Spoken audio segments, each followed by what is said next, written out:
buenas noches, ¿cómo están? Bueno, vamos a continuar, perdón, un ratito.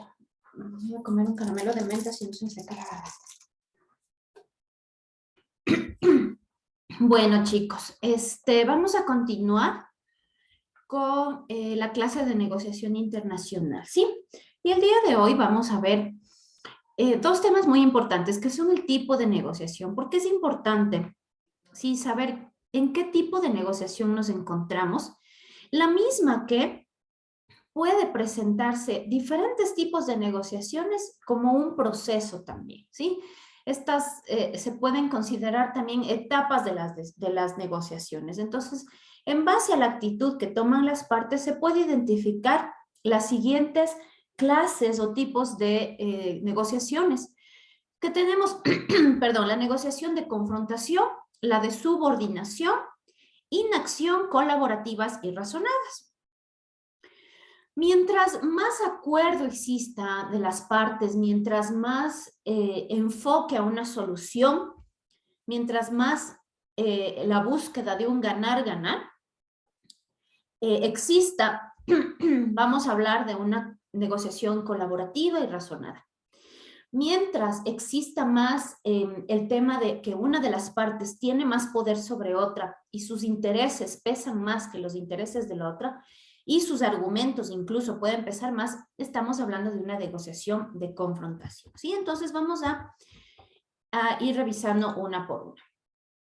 Como les había dicho, lo habitual no es adoptar un solo tipo de negociación, sino que a lo largo del proceso se puede ir intercalando más de una de ellas, ¿sí? Entonces, posiblemente nosotros iniciemos en una negociación razonable, ¿sí?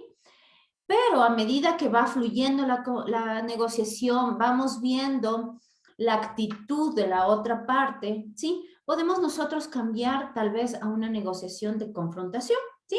Entonces, todo debe ser de acuerdo también a la lectura que demos nosotros de las actitudes y aptitudes de la otra parte. El tipo de negociación también dependerá fundamentalmente del poder de negociación de cada parte en cada uno de los temas y aspectos a discutir. Entonces, como habíamos visto en la primera clase, hay varios elementos en una negociación. Tenemos el conflicto, tenemos las partes, obviamente, pero también tenemos el tema del poder y eso es un influyente que al final determinará, por así decirlo, quién es el ganador o no de esta negociación. Obviamente, en toda negociación razonada de colaboración se trata de que exista un ganar-ganar, pero en la práctica eso no existe, ¿sí? Y también mucho de la situación o del tipo de negociación que se vaya dando, también dependerá mucho de la personalidad, del perfil de los negociadores de ambas partes. Entonces vamos a ver primero la negociación con confrontación. Y se trata de una negociación donde la condición que maneja el rumbo de la negociación, la parte más importante es que hay un ganador y un perdedor, ¿sí? Y se entiende que todo lo que gana el uno pierde el otro. Entonces, por eso es una confrontación, ¿sí? Por no decirlo una pelea, pero hay una confrontación, ¿sí? Entonces se entiende también que una de las partes puede tener mucho más poder que la otra. Entonces, desde esta perspectiva, toda concesión que se haga a la contraparte se considera una debilidad, ¿sí? Todo lo que nosotros consideremos como una concesión, como un ok, como un sí acepto, como un está bien, estoy de acuerdo, pues se considerará como una debilidad de nuestra parte porque estamos aceptando, ¿sí?, los intereses, los objetivos de la otra parte. Es una forma de negociar en la que se guarda información, se oculta la posición propia y no se cede, manteniéndose en la posición de partida, ¿sí? Entonces, cuando entendemos que en nuestra parte, por ejemplo, tenemos más poder que la otra parte, cuando tenemos un as bajo la manga, cuando tenemos estrategias muy definidas, muy claras y vamos muy confiados de lo que vamos a negociar y y de que todos nuestros argumentos son demasiadamente válidos, pues vamos guardándonos información, vamos incluso ocultando nuestra posición inicial, ¿sí? Para de esta manera ir viendo cuál es el alcance de la negociación, cómo va avanzando la otra parte, qué es lo que quiere, ¿sí? Qué es lo que necesita, qué está dispuesto a perder. Y aprovecharnos de lo que está dispuesto a perder para nosotros tomar parte, ¿sí? Entonces, como les digo, en este tipo de confrontación siempre una parte va a ir guardando información, va a ir guardando estos as bajo la manga, ¿sí? Entonces, esta es una negociación también distributiva. ¿Por qué? Porque de todo el pastel que existe, ¿sí? Va a haber un ganador que se lleve la mayor parte, ¿sí? Se va a distribuir la mayor parte del pastel al ganador. ¿Por qué? Porque es la parte que está perdiendo el otro, ¿sí? Entonces, si es que hay 10 pedazos de pastel, si es que fuese un ganar-ganar, fueran 5 para una parte y 5 para la otra parte. Como es una confrontación, la parte que se va a llamar 8 pedazos del pastel, ¿sí? Se está apoderando, ¿sí? A través de esta negociación de confrontación, de esta negociación con poder, de 3 pedazos que podrían pertenecerle a la otra parte. Pero con esta negociación, ¿sí? Nos estamos apoderando de esto. Entonces, por eso se trata de que hay un ganador y que se apodera de lo que la otra persona le cede, de lo que la otra parte le cede. Podemos adoptar esta postura cuando tenemos estos indicios previo a la negociación o incluso durante la negociación, ¿sí? Entonces, adoptamos esta negociación de confrontación cuando se está en una posición de fuerza con respecto a la contraparte.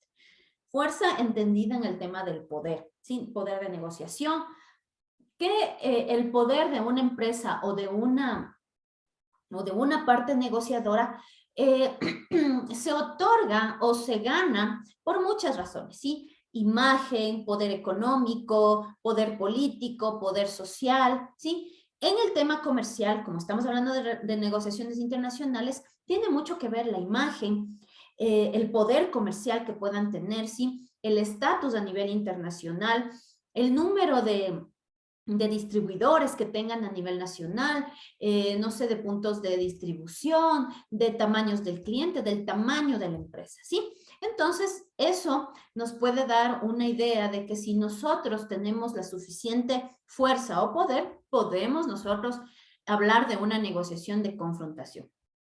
También podemos tomar esta postura, perdón, cuando se discute un asunto de suma importancia para nosotros y de poca importancia para la parte contraria, ¿sí? Entonces, si estamos en una negociación internacional y digamos que nosotros queremos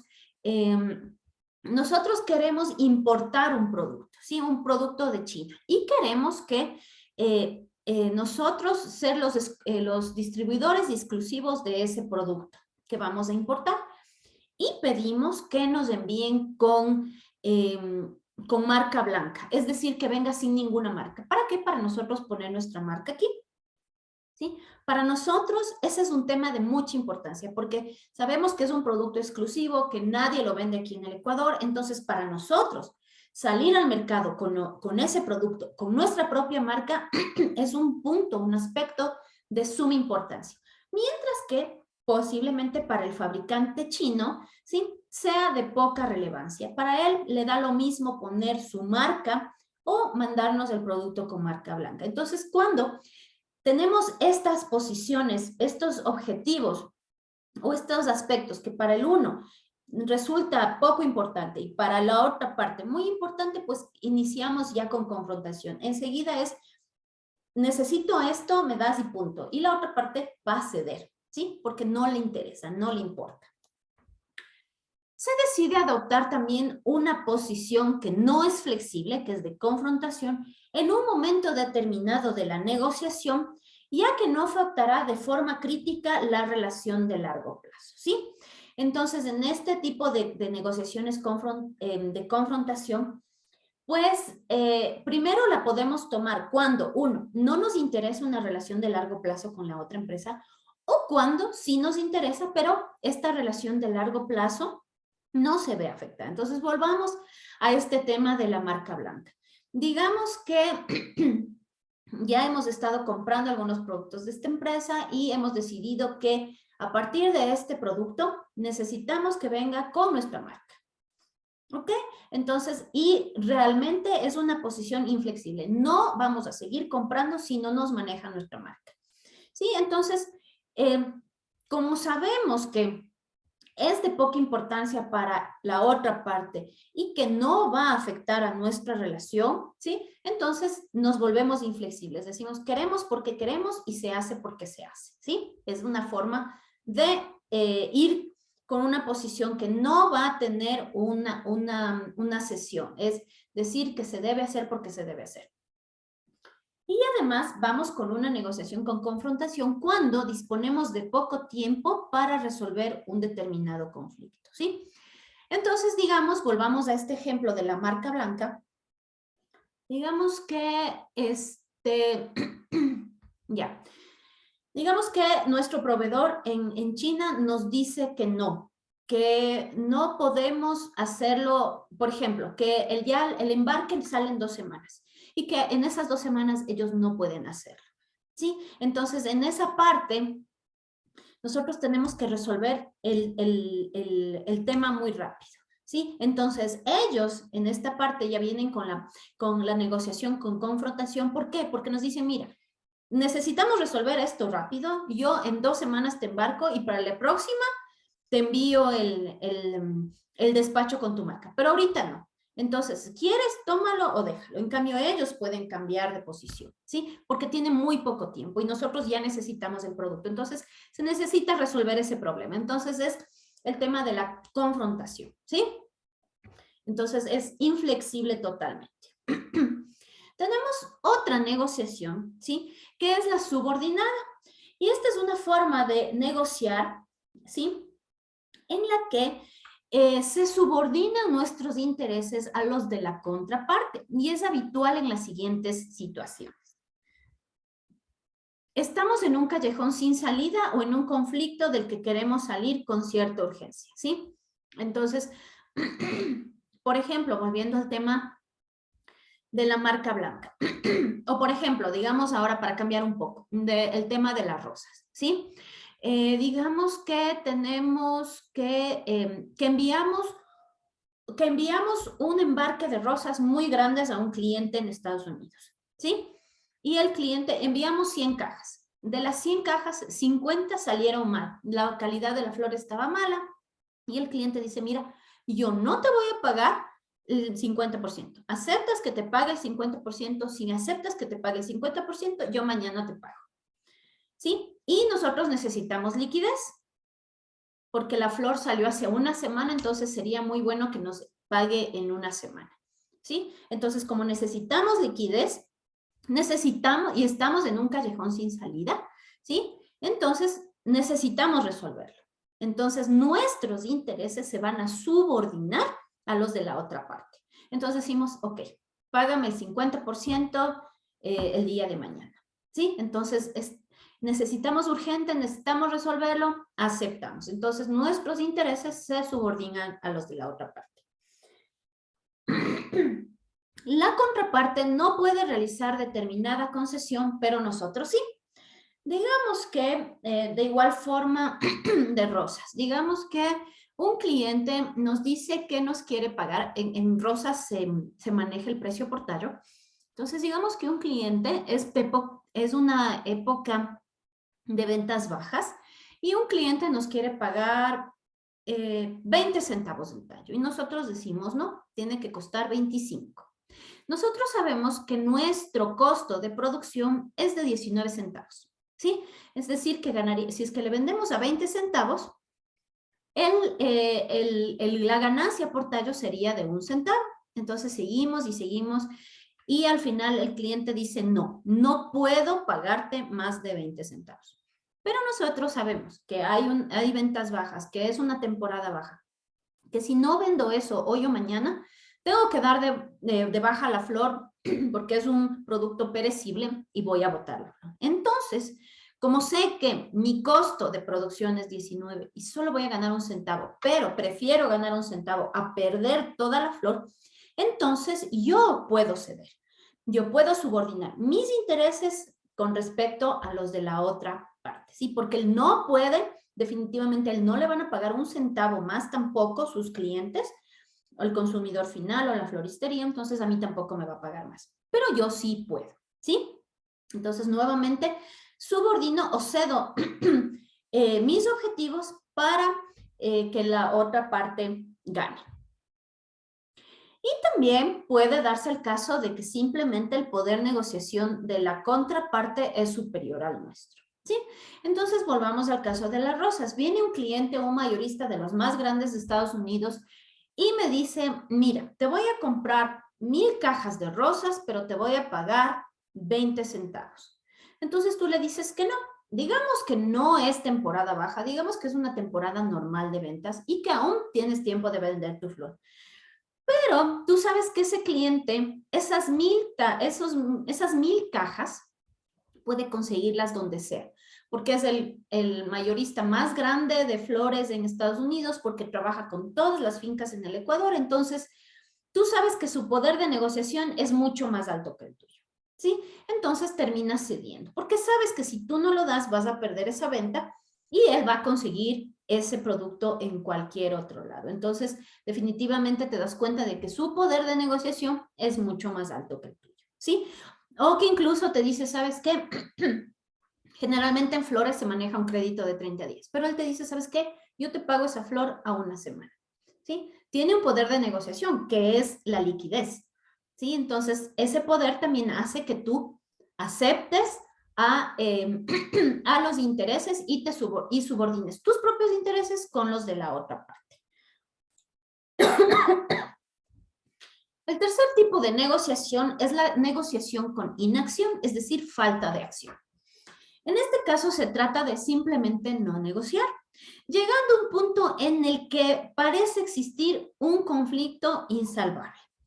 Ambas partes pueden decidir apartarse de la negociación o apartar algún tema de la negociación o incluso aplazar su negociación para una fase posterior. Este tipo de negociación es apropiada cuando tenemos los siguientes puntos. El tema o asunto a evitar no es importante, ¿sí? Entonces, digamos que lo de la marca blanca, decimos al exportador, a la fábrica en China, le decimos, mira, yo quiero mi producto, estoy pensando o estoy planificando hacer un proyecto en el cual quiero distribuir tus productos con mi propia marca. Entonces la fábrica me va a decir, ok, yo te puedo hacer, pero necesito que tú me digas cuál es el volumen que vas a llevar. Y yo no sé todavía, no tengo todavía los datos, entonces le digo, mira, o sea, para yo poder hacer los datos necesito saber que me confirmes si sí o si no. La otra parte dice, pero es que si yo para confirmarte si sí o si no, necesito datos, etcétera. Entonces, es un tema que en realidad deberíamos postergar, ponerle a ese tema de negociación en un punto cuando ya tengamos un poco más de información, ¿sí? O en un punto en que ya nosotros con nuestras compras a esa fábrica hayamos subido un volumen importante que nos dé un poder de negociación, ¿sí? Entonces, como no es un tema importante en ese momento porque es un proyecto futuro, entonces es mejor aplazarlo para una fase posterior, ¿sí? También existe una negociación con inacción cuando prevalece el salvar la relación entre las dos partes y sacrificar los intereses, ¿sí? Cuando tenemos un conflicto por algún tema y vemos que este conflicto ninguna de las dos partes puede ceder o va a ceder, es mejor que se retire este tema de la mesa de negociación, ¿sí? Y simplemente más bien se pase a un momento posterior, ¿sí? O simplemente se retira ese tema de la negociación porque es preferible cuidar la relación de ambas partes, ¿sí? Entonces, preferible es como, ni tú haces nada, ni yo tampoco, ese tema se quita de la mesa de negociación y así prevalece la relación a largo plazo. También podemos hablar de una negociación con inacción cuando ninguna de las partes está en disposición de adaptarse a la otra, ¿sí? Cuando, por ejemplo, digamos que yo estoy importando productos de China y ya todo el mundo ha empezado a importar, yo le digo, sabes que ya no puedo seguir comprando tu producto a menos de que me envíes marca blanca porque no, o sea, la competencia está terrible. Él me va a decir, no, no puedo, porque todos los productos ya, mi producción está estandarizada, no puedo manejar marca blanca. Y yo puedo decir es que yo simplemente ya no puedo vender, porque ya, perdón, porque ya, o sea, ya no puedo vender porque la competencia está increíblemente alta en el mercado con tu producto. Entonces, la una parte no puede ceder por el tema de la fabricación y la otra parte ya no puede ceder por el tema de la venta. Entonces, simplemente se produce la inacción. ¿Sí? Es decir, ya no existe un acuerdo, ya no existe una acción, ¿sí? Que ayude a cualquiera de las partes a cumplir con sus objetivos de la negociación. Cuando las diferencias son innegociables, como hemos visto también en el tema de que es difícil adaptarse la una parte a la otra, ¿sí? Y de persistir la negociación sobre ese tema, las relaciones entre las partes pueden verse afectadas muy negativamente. Y es lo que habíamos visto, ¿sí? Cuando tomamos este tema de la inacción, cuando prevalece el cuidar de la relación comercial para el futuro, para el largo plazo. Luego tenemos el ideal de la negociación, por así decirlo, ¿sí? Que es la colaborativa, que esa se trata de llegar, pero en la realidad es bastante difícil, ¿sí? Entonces, las partes no limitan la negociación a una serie de asuntos predeterminados, sino que aportan nuevas soluciones y propuestas que dan mayor al reparto, ¿sí? Entonces, por ejemplo, digamos que tenemos este pastel de 8 pedazos, ¿sí? Entonces, en lugar de pensar, no, es que yo necesito 5, es que yo, ok, te voy a dar uno más, pero dame la mitad del otro pedazo o dame un vaso de cola adicional, ¿sí? O no, ¿sabes qué? Yo me voy a llevar los 7 porque si es que no me das los 7, yo voy y compro el pastel en otro lado, ¿sí? Entonces, no, más bien se empieza ya, en lugar de basarnos la negociación o iniciar la negociación con nuestros intereses, vamos enseguida con soluciones. Y decimos, mira, hay 8 pedazos. ¿Qué te parece si en este momento tú te llevas 5 y el día de mañana yo preparo otro pastel y te devuelvo el que me cogí de más, el pedazo que me cogí de más, ¿sí? Entonces, empiezas de una con soluciones, ¿sí?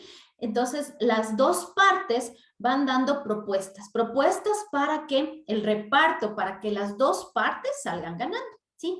Existe un gran interés en alcanzar un acuerdo justo y positivo para las dos partes. En una negociación, ganar, ganar, ¿sí? Win-win. Este tipo de negociación, llamada también integrativa, necesita de un intercambio de información importante, ¿sí? Entonces debemos poner todos nuestros, debemos abrir todas nuestras cartas en la mesa, ¿sí? Y decir, mira, aquí está todo lo que yo necesito, todo lo que soy, todo lo que tengo, todo lo que te puedo ofrecer y todo lo que no te puedo ofrecer. Y la otra parte hace lo mismo, ¿sí? La información es clara, no tenemos información escondida, no tenemos una estrategia B, C, Z, ¿sí? Para jugar en nuestra negociación, sino absolutamente todas las cartas están abiertas sobre la mesa. Pero obviamente para realizar esto implica un alto grado de confianza entre las partes, ¿sí? Lo que en ocasiones puede resultar difícil de lograr en negociaciones sometidas a grandes diferencias culturales. Y recuerden, como habíamos visto en la primera parte, en la primera clase, perdón, en las negociaciones internacionales, uno de los elementos que más problemas o dificultades u obstáculos nos dan es el tema cultural de las partes, ¿sí? Porque no es lo mismo negociar desde un país latino con un país europeo, con un país asiático, incluso un país de Latinoamérica con uno similar de Latinoamérica, igual va a haber diferencias culturales, ¿sí? Incluso, mire, puede haber diferencias de la personalidad de los negociadores, etcétera. Entonces, es un tema que es muy difícil justamente por el tema de la cultura. Como hemos visto en las negociaciones internacionales, es un elemento bastante influyente. La negociación colaborativa se da especialmente cuando ambas partes deben actuar más como colaboradores que como competidores, ¿sí? Es decir, es como crear una alianza, ¿sí? Saber que si es que a ti te va bien, a mí me va bien, ¿sí? Es decir, si es que tú vendes más de mi producto, yo puedo producir más y te puedo ayudar con tu marca blanca, perdón. ¿Sí? Entonces, bueno, colaboremos, hagamos esto. Entonces, y yo le digo, ¿sabes qué? Ok, dame estos productos con marca blanca y yo te compro estos con tu marca. ¿Sí? Entonces es colaboración.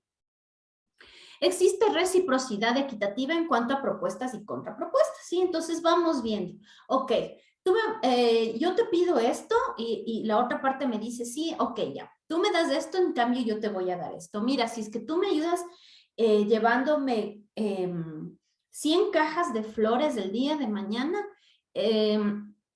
está bien, pero la próxima semana que baje el mercado me tienes que ayudar con 50. Ok, te llevas 100 cajas de colores mixtos, de rosas, pero te llevas también con estos colores que no están saliendo mucho, ¿sí? Entonces vamos con las propuestas y contrapropuestas, de manera de que exista un ganar-ganar. Priman los acuerdos sobre objetivos, por ejemplo, descuentos sobre precios si se alcanza determinado volumen de compra, ¿sí? Entonces, por ejemplo, volviendo al tema de las rosas, ok, si es que te llevas 10 cajas, el precio es 30 centavos por tallo, pero si te llevas 100 cajas, el precio es 20 centavos por tallo, ¿sí? Entonces, como estamos hablando de un volumen de compra muchísimo mayor, pues yo le puedo dar descuentos. El cliente gana o la otra parte negociadora gana porque va a recibir un descuento bastante alto. Y yo gano, ¿por qué? Porque desde 10 cajas le voy a vender 100 cajas, ¿sí? Entonces es un ganar-ganar. En las relaciones de tipo comercial, donde el acuerdo no debe acabar en ganadores y perdedores, ya que se trata de mantener una continuidad. Entonces, generalmente, en las negociaciones internacionales, que topamos más el tema nosotros de estudio es el tema comercial, ¿sí? Como el que les he estado hablando en todo en todo este día. ¿Qué es el comercial? ¿Sí? Es el de clientes, el de fábricas, distribuidores, el yo soy proveedor, quiero exportar, o yo soy distribuidor, quiero importar, ¿sí? Es el tema de comercial. Y obviamente en la parte comercial, tanto compradores como proveedores, buscamos que exista una relación a largo plazo. No buscamos simplemente ganar el día de hoy, ¿sí? Y luego tener que buscar otro proveedor o ganar el día de hoy y buscar otro cliente el día de mañana, ¿sí? Puede haber casos de que sabemos de que es un cliente que no lleva todo el año, flor, por ejemplo, en el caso de las rosas, que paga siempre precios bajos, etcétera. Entonces, a mí no me interesa este cliente. Entonces, a mí no me interesa tener una negociación colaborativa con este cliente. Entonces, yo voy con la parte de de confrontación, ¿sí? Porque a mí no me interesa mantener una relación a largo plazo, entonces gano una vez y listo, ¿sí? Pero en el caso de que nos interesa por la parte comercial una relación a largo plazo, pues optamos por una negociación colaborativa, ¿sí? Aunque obviamente, como ustedes saben, en el tema comercial también, como hemos visto también en ejemplos, sí existe el tema de la confrontación, porque puede haber, como les digo, tanto fábricas, tanto empresas productoras, como clientes, como mayoristas, como distribuidores, que tienen mucho poder comercial, ¿sí? Por como les digo, la imagen de la empresa, en su posición en el mercado local, el volumen de ventas que manejan, etcétera. Entonces pueden ellos iniciar con una negociación eh, no colaborativa, sino de confrontación. Y finalmente tenemos una negociación razonada. Perdón. Se busca la solución de cuestiones de fondo, sobre las que existen diferencias apreciables, más que la obtención de concesiones de la otra parte, ¿sí? Entonces aquí ya vienen un poco más de situaciones técnicas, ¿sí? De situaciones que necesitan una discusión más objetiva. Entonces, perdón, Las diferencias se resuelven recurriendo a criterios objetivos como legales, científicos, relativos a uso, costumbres del sector, utilizando expertos ajenos. Por eso se llama razonada, porque ya no es un conflicto de intereses, ¿sí? Ya no es un tema de que yo tengo más poder de negociación que tú, sino que vamos razonando. Es diferente a la colaborativa porque la colaborativa es un tema de propuestas en la parte comercial, de propuestas en la parte, en la parte de la negociación como tal. Pero la razonada ya no se trata de defender mis intereses de sobremanera o la otra parte defender sus objetivos también como sea, sino de razonar de por qué este interés prevalece sobre este interés, de por qué este objetivo no puede ser cumplido y este sí. ¿Sí? Entonces ahí ya vamos por una parte mucho más lógica, más fundamentada, ¿sí? Con temas legales, con temas científicos, con temas técnicos, ¿sí? Que ya lo que hacen es poner una solución en firme a la negociación, pero con fuentes y con fundamentos, ¿sí? Perdón. La negociación razonada tiene lugar cuando se centran en los intereses reales y concretos y no en el juego de posiciones, que es lo que habíamos hablado, ¿sí? Ya no se trata de quién tiene un poder más alto en la negociación, sino que vamos verdaderamente a enfocarnos en los intereses. Lo otro es buscar soluciones para el beneficio común. Entonces, si es que es un tema bastante que necesita un análisis más profundo, ¿sí? Más de fondo, entonces contratamos expertos y decimos, y vamos un poco a basarnos en la opinión del experto para que exista un beneficio común.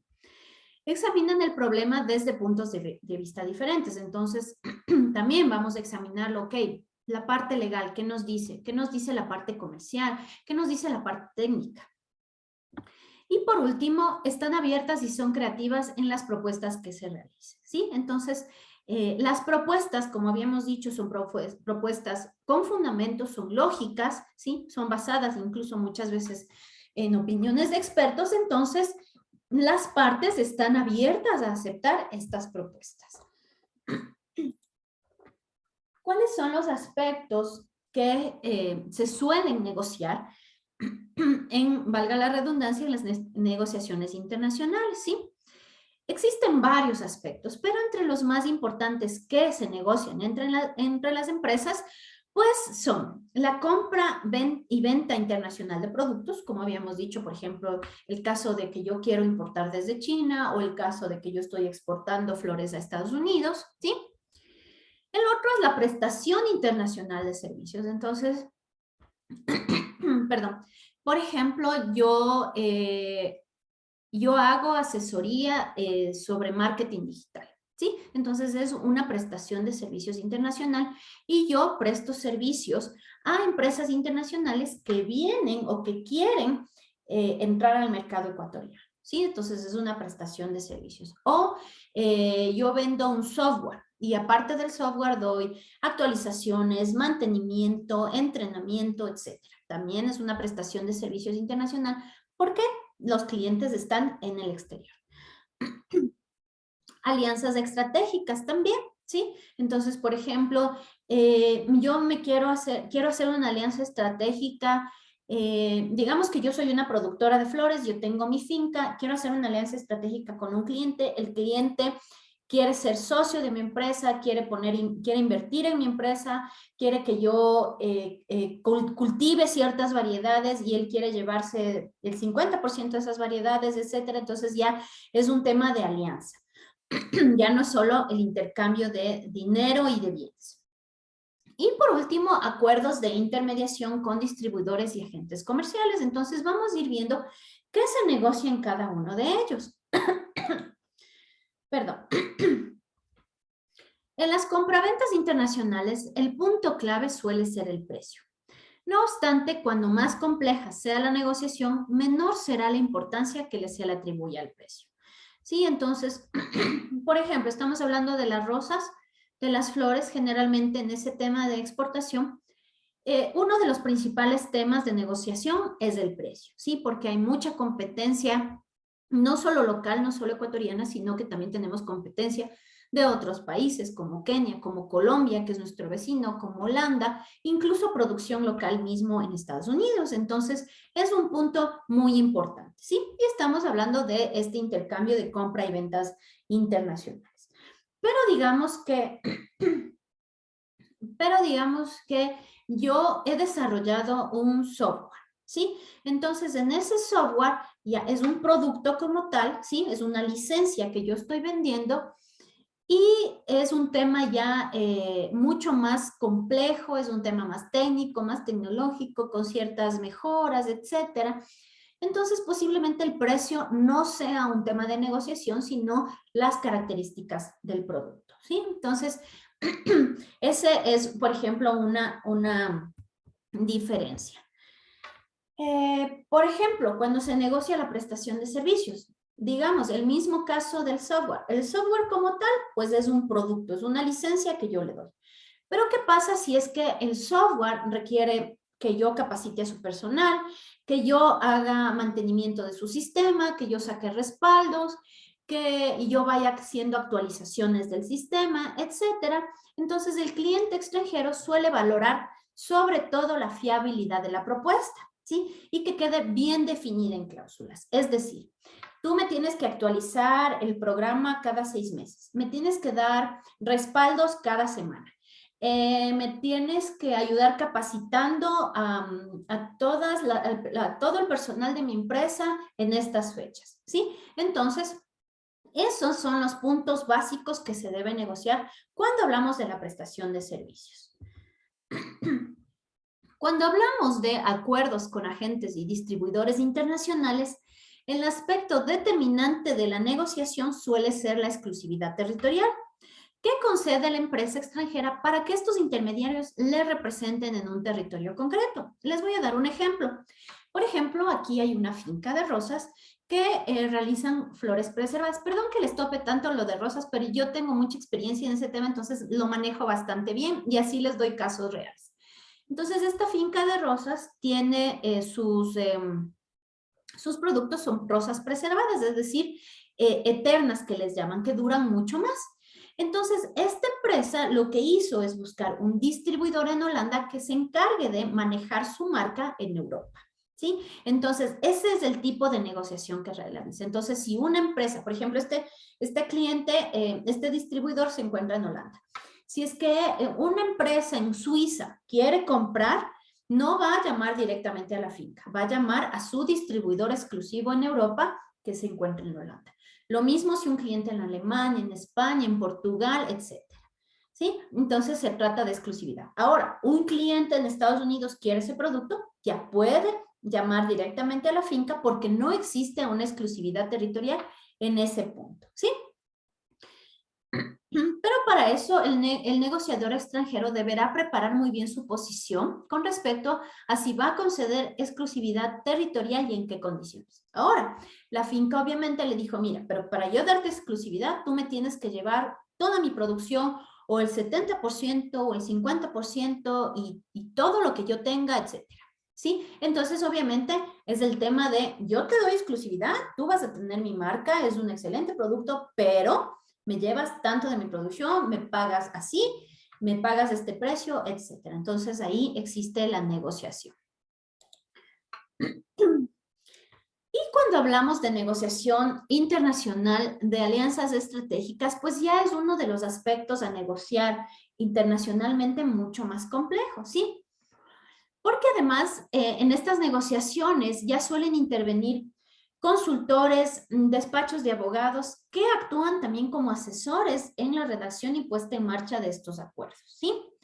En este tipo de negociaciones, el aspecto esencial que genera más discusión es cuál de los socios tendrá control del negocio, ¿sí? Como yo les había puesto el ejemplo, digamos que este cliente mayorista en Estados Unidos quiere invertir en mi empresa, quiere invertir en mi finca. Entonces me va a decir, mira, pero yo voy a invertir, pero yo te voy a decir qué variedades vas a sembrar. Y yo te voy a decir en qué tamaños. Y yo te voy a decir cuándo me envíes. Y yo te voy a decir a qué clientes puedes vender eso. ¿Sí? Entonces ahí es un punto de En esta alianza que estamos creando, ¿quién va a tener más control? ¿El que va a producir, el que va a estar pendiente de las fumigaciones, de todo el proceso productivo, etcétera? ¿O quien está poniendo el dinero? Entonces, esa es la parte que hay que negociar. Y esto tiene que ver con el tema de la aportación de capital, la composición de los órganos de administración, es decir, si se crea una tercera empresa, ¿quién va a administrar? ¿Quién va a ser el gerente? ¿Quiénes van a ser los directivos? ¿Sí? Nombramiento del equipo directivo, ¿ok? ¿Quién va a ser el encargado del departamento de ventas? ¿Quién va a ser el encargado del departamento de producción? Etcétera. Entonces, es un tema que engloba muchísimos más aspectos para negociar, ¿sí?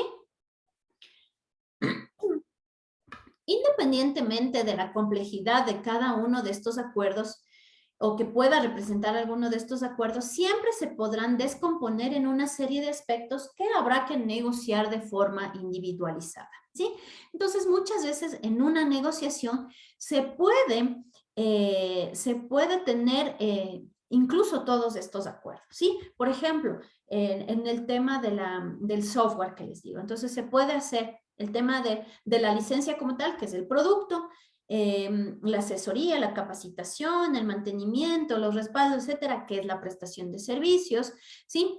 Y yo podría decirle, mira, tú puedes distribuir mi producto, mi software, no sé, en toda América Latina, ¿sí? Te doy exclusividad, pero con estas condiciones, o incluso con otro cliente decir, mira, yo puedo desarrollar otro software, invierte capital, creemos otra empresa o crea otra empresa tú allá y vende allá, etcétera. Entonces, incluso en una negociación internacional se puede tratar los 4 aspectos, ¿sí?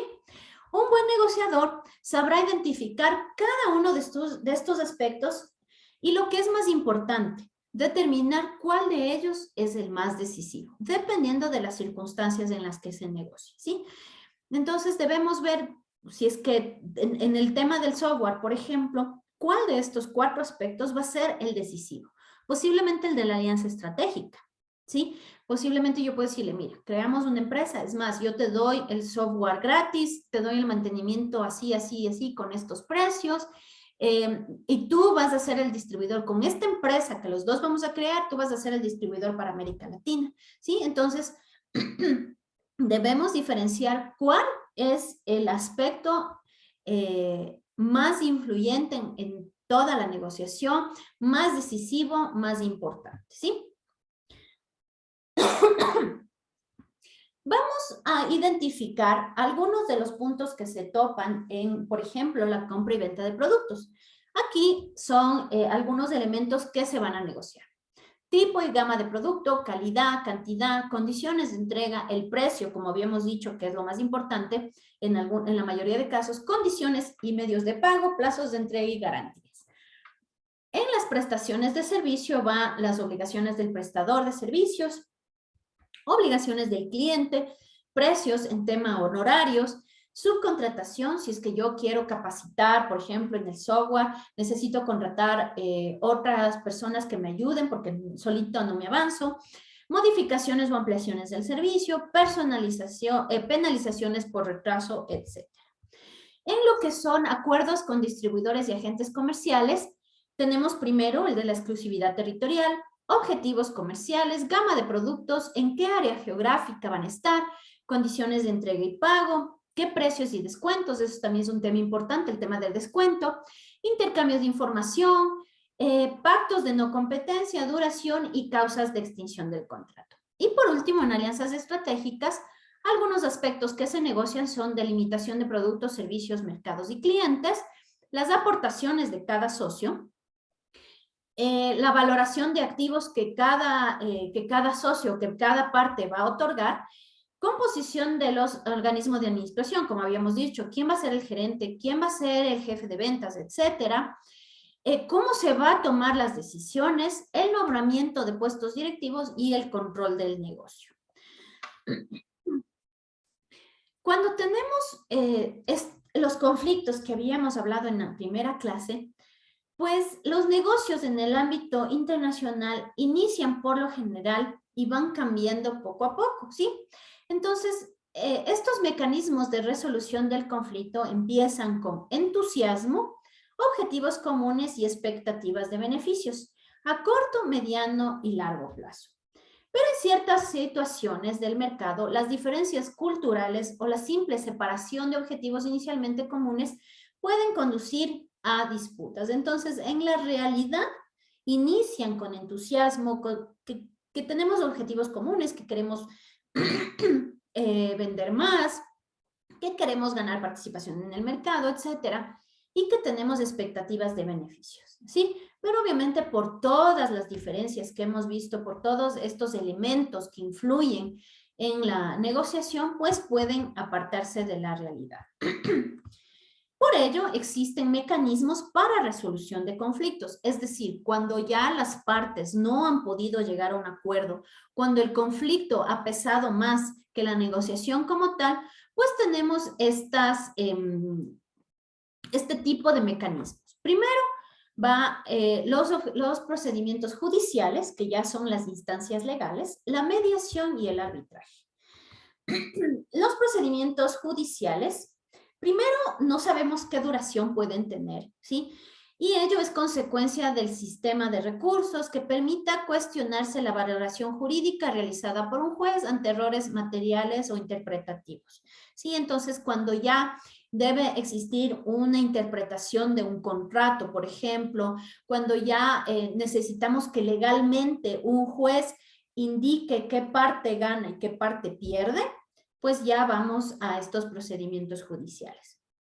El arbitraje, en cambio, es un procedimiento vinculante que permite a las partes conocer con antelación cuándo obtendrán una resolución definitiva. Es decir, en un juicio no sabemos cuándo puede acabar. Primero porque el juez puede tomarse un tiempo, la defensa, luego la contraparte, luego podemos pedir que se revise la sentencia, etcétera. Entonces puede ser algo de muy larga duración. En un arbitraje, en cambio, sí podemos saber que en 6 meses ya está lista la resolución definitiva. ¿Sí? Que como había mencionado, habitualmente no excede, perdón, de 1 año a medio año, cuyo contenido es confidencial. Entonces, el arbitraje es además vinculante, ¿por qué? Porque exige a las partes que se tome acción en la resolución definitiva. Y la mediación es un sistema no vinculante, es decir, existe una tercera parte en la negociación quien no ejerce en realidad una influencia en decir esta es la resolución y se hace y se aplica, lo que sí sucede en el arbitraje. Y por lo que contribuye a una negociación dirigida, ¿sí? Que permite una empatía entre las partes, pese a las posiciones adversas para tratar de alcanzar una solución equitativa. Entonces tenemos un tercero que hace una mediación en la negociación, ¿sí?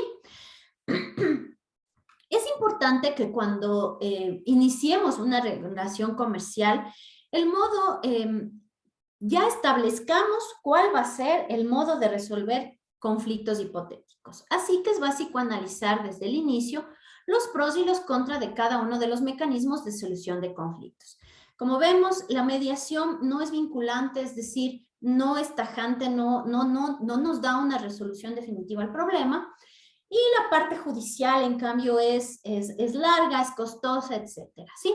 Pero si es que, por ejemplo, estamos hablando de negociaciones con un alto valor, etcétera, pues puede ser necesaria la parte judicial, ¿sí? Entonces, pero es necesario que previo a una relación comercial se establezca cuál va a ser el método para solucionar estos conflictos hipotéticos. Listo, chicos, con esto terminamos esta parte. Y no sé si tienen alguna pregunta o algún comentario.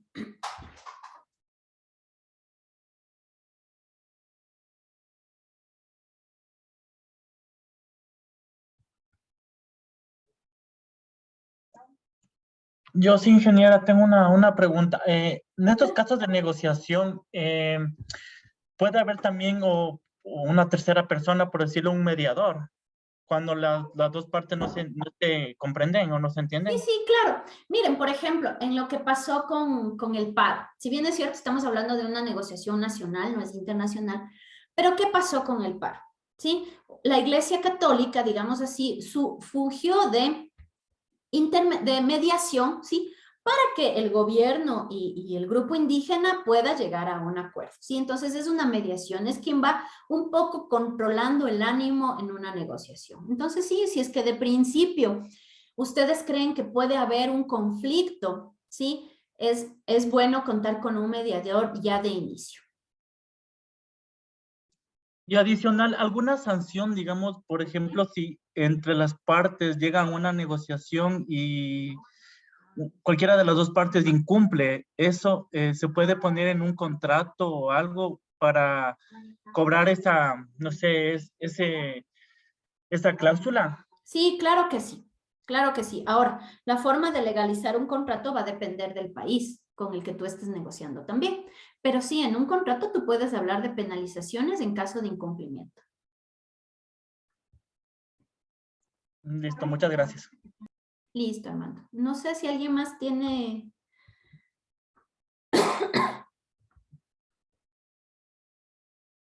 ¿Alguna pregunta?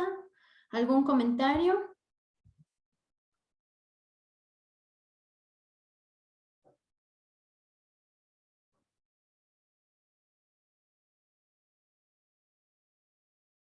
Listo, chicos. Bueno, la próxima clase, si no estoy mal, es el día 8 de agosto, así es que ahí seguiremos viendo y vamos a ver lo que es el perfil del negociador, ¿sí?